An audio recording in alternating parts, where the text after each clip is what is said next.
भाषा की अगर पूछा जाए भाषा की सबसे छोटी इकाई क्या है, तो आपका आंसर क्या होगा? ध्वनि। ठीक है, ध्वनि से मिलकर क्या बनता है? वर्ड। क्या बनता है? वर्ड। और वर्ड के मुख से क्या बनता है? शब्द। और शब्द से मिलकर पद, और पद से मिलकर वाक्य बनता है। ठीक है, अब इनकी डेफिनेशन समझ लेते हैं वन बाय वन। ध्वनि, ध्वनि भाषा की सबसे छोटी मौखिक इकाई को क्या कहते हैं? ध्वनि कहते हैं। भाषा की सबसे छोटी मौखिक इकाई को ध्वनि कहते हैं। ठीक, इसको लिखना पॉसिबल नहीं होता है। उसके बाद बड़ भाषा की सबसे छोटी लिखित इकाई को, ये मौखिक होती है ना। क्वेश्चन आए, देखो इस पे भी क्वेश्चन आ चुका है, इस पे भी आ चुका है। भाषा की सबसे छोटी मौखिक की बात करी जाए तो आप क्या आंसर देंगे? ध्वनि। अगर बात करी जाए भाषा की सबसे छोटी लिखित इकाई, कैसी? लिखित, तो आंसर क्या देंगे? वर्ड। ठीक है, लेकिन बात करी जाए अगर भाषा की लघुतम सार्थक इकाई क्या होती है, तो भाषा की लघुतम सार्थक इकाई होती है शब्द। ठीक है, जिसका कुछ ना कुछ अर्थ होता है। और शब्द मिलकर क्या बन जाते हैं? पद। कई सारे शब्द मिलकर क्या बनते हैं? पद। पद की डेफिनेशन ये होती है, वे शब्द जो अपने साथ कारक ले आते हैं, वे शब्द नहीं, क्या कहलाते हैं? पद कहलाते हैं। क्या कहलाते हैं? पद। ठीक, तो पदों से मिलकर के, पदों को जब क्रमबद्ध तरीके से लगाते हैं तो भाषा की पूर्ण सार्थक इकाई यानी वाक्य की रचना होती है। ठीक, और एक वाक्य जो है एक अपने आप में कंप्लीट सेंटेंस, किसी भी स्टोरी को क्रिएट करने के लिए जो सबसे कई सेंटेंस को मिला करके पूरी स्टोरी बनती है ना, वर्णमाला। आप देखो वर्णमाला को समझते हैं।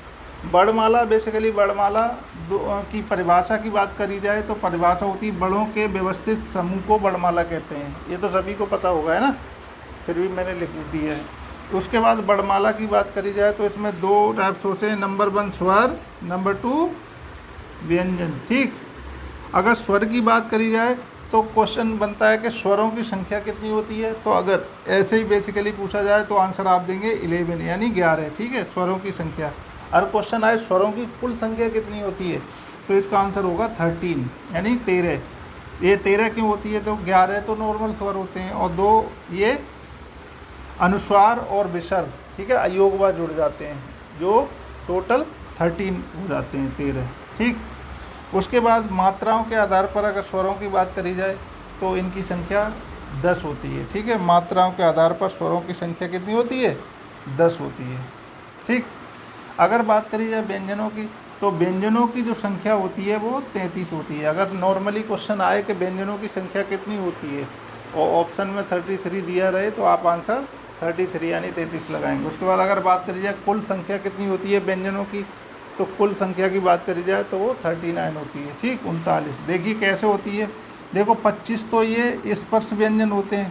क्वेश्चन ये भी आया, ये यहाँ से कम 85 क्वेश्चन क्रिएट हो सकते हैं। ठीक है, अभी मैं पूछूंगा आपसे, देखो ठीक, तब आंसर देना आप इसी में से। स्पर्श व्यंजनों की संख्या कितनी होती है? 25 यानी 25। उसके बाद अंत्यस्थ व्यंजन, ठीक, 4 अंत्यस्थ व्यंजन होते हैं। वो कौन कौन से होते हैं? या, रा, ला, हुआ। ये 4 मिलके 25 और 4 कितने हो गई? 25 प्लस 4 कितने हो गई? 29। और फिर उसके बाद क्या मिल जाते हैं? ऊष्म व्यंजन। ठीक है, ऊष्म क्या होते हैं? सा, सा, सा, तीनों सा और हा। तो ये 4 मिलकर के क्या बन जाते हैं? 33। ठीक, उसके बाद ये दो, ये क्या है? उच्छिप्त व्यंजन। कौन से हैं ये? उच्छिप्त व्यंजन दोनों। उसके बाद 4 इसमें संयुक्त अक्षर जुड़ जाते हैं, जैसे क्षेत्र, ज्ञा और श्रा। ठीक, तो 2 ये प्लस 2 और प्लस 4 संयुक्त अक्षर, तो टोटल कितने हो गए? 25 स्पर्श व्यंजन, 4 अंत्यस्थ व्यंजन, प्लस 4 ऊष्म व्यंजन, प्लस 2 उच्छिप्त व्यंजन और प्लस 4 संयुक्त अक्षर। तो टोटल हो गए 25 और 4 29 और 4 33 और 2 35, 35 और 4 कितने हो गए? 39। ठीक है, तो ये आंसर है। अगर क्वेश्चन यहाँ से देखो, कई प्रकार के क्वेश्चन बन सकते हैं। क्वेश्चन पूछा जाए कि स्पर्श व्यंजनों की संख्या कितनी होती है, तो कई बार क्वेश्चन पूछा गया तो आंसर सीधा बताएंगे 25। पूछा जाए स्वर कितने होते हैं, 11। स्वरों की कुल संख्या कितनी होती है, 13, है ना। ऐसे मल्टीपल क्वेश्चन बनते हैं।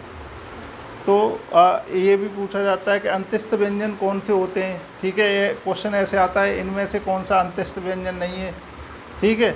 उसमें से क्या होगा, 3 दे देंगे, इनमें से कोई एक दूसरा दे देंगे, तो उसको आपको फाइंड आउट करना होता है। ऐसे ही ऊष्म व्यंजन, है ना। तो ये था बेसिकली पार्ट 1। थोड़ा मैंने समझाने का प्रयास करा है इसको, है ना, अपने लैंग्वेज में। तो ये अगला नेक्स्ट पार्ट इसका ज़रूर देखें, ठीक है। इसको अगर अच्छे से वॉच करोगे, लाइक करोगे, तो इसका नेक्स्ट चैप्टर सीरीज लेके आएंगे, पूरी बरमाला कराएंगे, ठीक है, 1 बाय 1। हिंदी इतने आसान वे में आपको समझाएंगे कि बहुत अच्छे से समझ आने वाला है, ठीक है। इसको नोट डाउन कर लें और इसके नोट्स ज़रूर बनाएं, ठीक। Thank you.